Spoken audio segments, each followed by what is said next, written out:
பூச நட்சத்திரம் கடகராசியை சார்ந்தவர்கள் மிகுந்த எச்சரிக்கையோடு இருக்க வேண்டிய விஷயம் என்ன அப்படின்னா, நீர்நிலைகள்ல தன்னுடைய பாதுகாப்பை அதிக அளவில் உறுதிப்படுத்திக்கணும். அது பர்டிகுலராக அந்த சின்ன குழந்தைகள்லாம் இருக்காங்கல்ல, அவங்கெல்லாம் வந்து பார்த்திங்கன்னா பூச நட்சத்திரத்தில் இருக்கிறாங்கன்னா, ஓடுகின்ற நீர்நிலையாக இருந்தாலும் சரி, ஒரு நிலையான நீர்நிலையாக இருந்தாலும் சரி, அந்த இடத்துல எல்லாம் குளிக்க போகும்போதோ அல்லது வேறு ஏதாவது விஷயங்களுக்காக போகும்பொழுதோ பாதுகாப்பு அப்படிங்கிறது மிக மிக முக்கியங்க. ஏன்னா இந்த நீரில் தவறி விழுவதற்கான ஒரு சாத்தியக்கூறுகள் இவர்களுக்கு அதிக அளவில் இருக்குது அப்படிங்கிறது யதார்த்தமான உண்மைநிலை. மேலும் வந்து பார்த்திங்கன்னா, நீரால் வரக்கூடிய நோய்கள் இவர்களை அதிக அளவில் தாக்குங்க.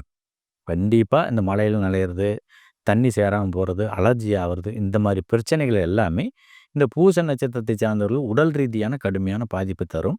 மேலும் மனோநிலையில் மிகுந்த தெளிவான கண்ணோட்டத்தோடு இருக்கணும். மன அளவில் அதிக அளவில் பாதிக்கப்படக்கூடிய நபர்கள் வந்து இந்த பூச நட்சத்திரத்தை சார்ந்த பெண்கள் தான்.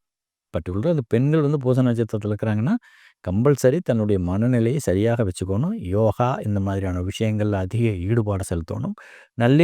நல்ல ஆன்மீக குருவை தேர்வு செஞ்சு அவர்கள் வழியில் இவங்களுடைய வாழ்க்கையை நடத்தும் பொழுது, இவருடைய அந்த எச்சரிக்கை சம்பந்தப்பட்ட விஷயங்கள் எல்லாம் ஒரு நன்மையை தரக்கூடிய ஒரு வாய்ப்பு நிச்சயமாக வணக்கம்.